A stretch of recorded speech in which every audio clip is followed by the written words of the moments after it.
Hello student. हम देख रहे हैं क्लास 12 का फिजिक्स का चैप्टर नंबर 1 जिसका नाम है विद्युत आवेश और क्षेत्र। तो चलिए आज का जो हमारा टॉपिक है वो है विद्युत क्षेत्र क्या होता है। हमने विद्युत आवेश के बारे में पढ़ा कि विद्युत आवेश क्या होता है, कूलम के नियम के बारे में पढ़ा कि कूलम का नियम क्या होता है। तो चलिए अब पढ़ते हैं हम विद्युत क्षेत्र के बारे में कि विद्युत क्षेत्र क्या होता है। तब आपने आवेश के बारे में पढ़ा है कि जो आवेश होता है उसको हम Q से डिनोट करते हैं। अब ये क्या करता है, आवेश के गुण में हमने देखा था कि जब आवेश रेस्ट में होता है तो उसके चारों तरफ विद्युतीय क्षेत्र उत्पन्न होता है। विद्युतीय क्षेत्र क्या होता है चलिए समझते हैं। विद्युत क्षेत्र वो भौतिक क्षेत्र है जो विद्युत आवेशित कणों को घेरता है और क्षेत्र के अन्य सभी आवेशित कणों पर बल लगाता है। यानी कि अगर ये आपका एक चार्ज है, प्लस चार्ज है, ठीक, और इसका यहां तक एक रेंज है कि अगर कोई भी जो नेगेटिव चार्ज है वो इसके रेंज में अगर आ जाती है तो क्या करेगा, ये प्लस चार्ज इसको अपनी ओर अट्रैक्ट करेगा। यानी कि इस चार्ज का एक क्षेत्र बना हुआ है कि अगर आप उस क्षेत्र में जाइएगा तो वो अपनी ओर उस पर बल लगाता है। तो उसी क्षेत्र को बोला जाता है विद्युत क्षेत्र, क्योंकि यह क्षेत्र जो बना हुआ है आवेश के चारों तरफ बना हुआ है तो इसको हम बोलेंगे विद्युत क्षेत्र। तब विद्युत क्षेत्र वह भौतिक क्षेत्र है जो विद्युत आवेशित कणों को घेरता है और क्षेत्र के अन्य सभी आवेशित कणों पर बल लगाता है, तो उन्हें आकर्षित करता है या प्रतिकर्षित करता है। अगर यहाँ पे अगर आप प्लस चार्ज को रखिएगा तो ये आपको प्रतिकर्षित करेगा यानी धक्का देना चाहेगा। जैसा कि आपको यहाँ पे दिख रहा होगा ये क्या है, एक लैंप है जो कि बंद है। तो लैंप अगर बंद रहता है तो उसमें जो क्षेत्र बनता है वो आपका बनता है विद्युतीय क्षेत्र, इस तरह से, ठीक। अगर आपका जो लैंप है वो चालू रहता है तो विद्युतीय क्षेत्र तो बनता ही बनता है, साथ में यहाँ पे जो आपको दिख रहा होगा ये चुंबकीय क्षेत्र कहलाता है। इसको हम देखेंगे नेक्स्ट वीडियो में यानी कि आगे। तो चलिए अब अगला टॉपिक है हमारा कि एक समान विद्युत क्षेत्र यानी यूनिफॉर्म इलेक्ट्रिक फील्ड, कि एक समान विद्युत क्षेत्र क्या होते हैं और गैर समान विद्युत क्षेत्र क्या होता है यानी नॉन यूनिफॉर्म इलेक्ट्रिक फील्ड क्या होते हैं। अगर ये जो है कि अगर विद्युत क्षेत्र समान दूरी तय करते हुए एक डायरेक्शन में सभी क्षेत्र जाए तो उसको बोला जाता है एक समान विद्युत क्षेत्र। यानी एक समान विद्युत क्षेत्र जिसमें किसी क्षेत्र के प्रत्येक बिंदु की कुछ शक्ति और दिशा होती है उसे एक समान विद्युत क्षेत्र कहा जाता है। यानी अगर हम यहाँ देखेंगे तो इसका एक पोटेंशियल होगा और इसका जो डायरेक्शन है एक ही तरफ होगा। अगर हम यहाँ देखेंगे तो सेम जितना यहाँ पे पोटेंशियल है उतना ही यहाँ होगा। यानी कि इस पॉइंट का और इस पॉइंट का या हम इस पॉइंट का, इन तीनों पॉइंट का शक्ति बराबर होगा। तीनों पॉइंट का है एक ही डायरेक्शन में जा रहे हैं। यानी अगर प्रत्येक बिंदु पे शक्ति बराबर होती है और सभी एक ही डायरेक्शन में जाते हैं तो उसको बोला जाता है एक समान विद्युत क्षेत्र। और यदि जैसे कि अगर आप यहाँ देखिएगा कि यहाँ का शक्ति अलग होगा, यहाँ का शक्ति अलग होगा, यहाँ का अलग होगा, और इसका जो डायरेक्शन है क्या हो रहे हैं, अलग अलग है। कुछ है जो इधर से आ रहा है, कुछ इधर से आ रहा है, कुछ इधर से आ रहा है। यानी कि शक्ति और दिशा विभिन्न बिंदुओं पर विभिन्न विभिन्न होती है तो उसे बोला जाता है गैर समान विद्युत क्षेत्र, ठीक। यानी कि ये आपका होता है समान, ये आपका होता है गैर समान विद्युत क्षेत्र, ठीक।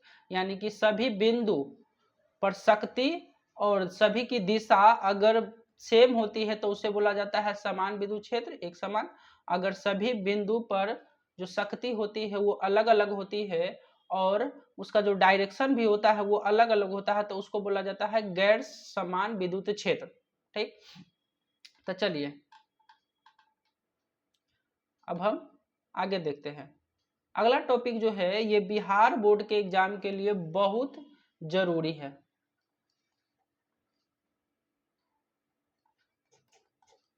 ये बिहार बोर्ड के एग्जाम में कई बार पूछ चुका है, विद्युतीय क्षेत्र की तीव्रता यानी इलेक्ट्रिक फील्ड इंटेंसिटी। तो चलिए इलेक्ट्रिक फील्ड इंटेंसिटी क्या होता है समझते हैं।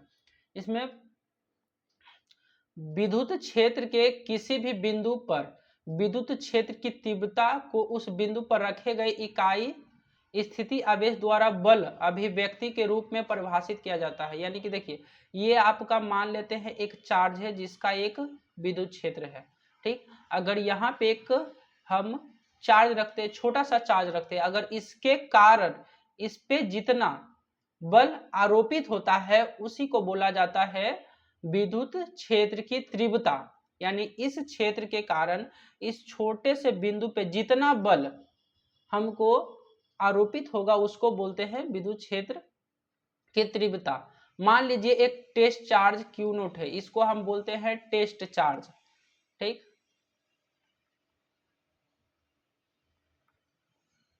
के स्रोत चार्ज Q पर आधारित क्षेत्र में एक बिंदु P पर रखा गया है, जो कि आपका ये Q है, इसके कारण इस पे कुछ बल आरोपित हो रहा है।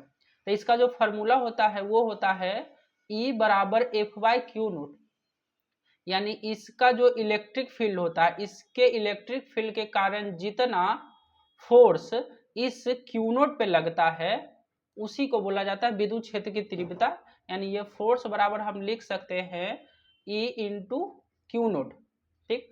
अगर हम इसका एसआई मात्रक अगर निकाला तो एसआई मात्रक आप निकाल सकते हैं इलेक्ट्रिक फील्ड इंटेंसिटी का। फोर्स का एसआई मात्रक होता है न्यूटन और चार्ज का होता है कूलम्ब। यानी ये हो गया आपका न्यूटन पर कूलम्ब, ठीक। विद्युत क्षेत्र की तीव्रता एक सदिश राशि होती है। विद्युत क्षेत्र की तीव्रता का एसआई मात्रक आपका होता है, विद्युत क्षेत्र की तीव्रता का एसआई मात्रक एक तो न्यूटन पर कूलम होता है, एक वोल्ट पर मीटर होता है।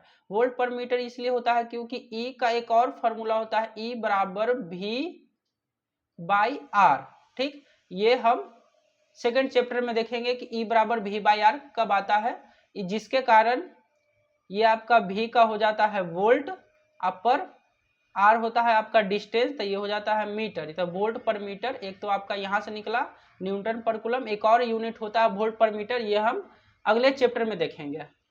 इसका हम बीमीय सूत्र या बीमा सूत्र निकाल सकते हैं। बीमा सूत्र देखिए, निकालने के लिए न्यूटन का जो डायमेंशन फार्मूला होता है वो होता है MLT-2 बटा कूलम का होता है जो होता है AT। तो अगर हम इसको AT से डिवाइड करें तो ये देखिए हो जाएगा आपका ML, ये T-2 है, ये ऊपर जाएगा तो T के पावर हो जाएगा आपका -3 और ये A ऊपर जाएगा तो ये हो जाएगा -A। यानी कि इसका जो डायमेंशन फार्मूला निकला वो निकला ML T के पावर 3 और A के पावर -1।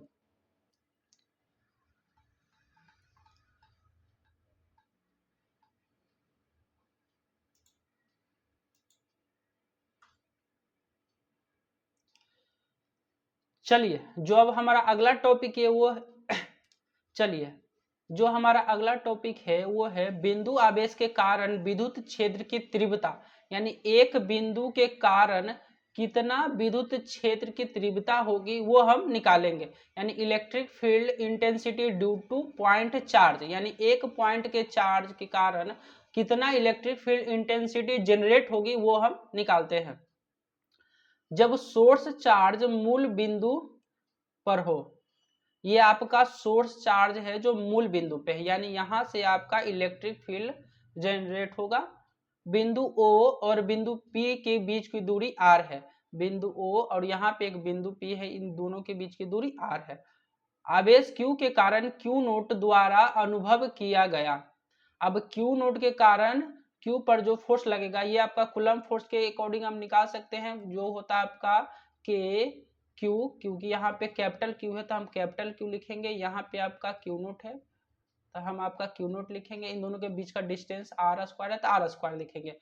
K का वैल्यू अगर हम पुट करते हैं 1/4 पाई एप्सिलॉन नॉट, तो ये हो जाएगा K Q0/R², जो कि आपको यहाँ पे लिखा हुआ F बराबर 1/4 pi epsilon not K Q0 बटा R²। यानी इस Q और इस Q0 के बीच का जो फोर्स लगेगा वो इतना लगेगा।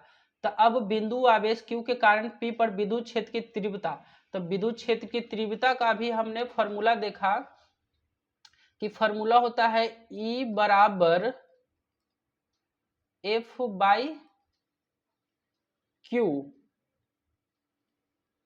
F by Q note.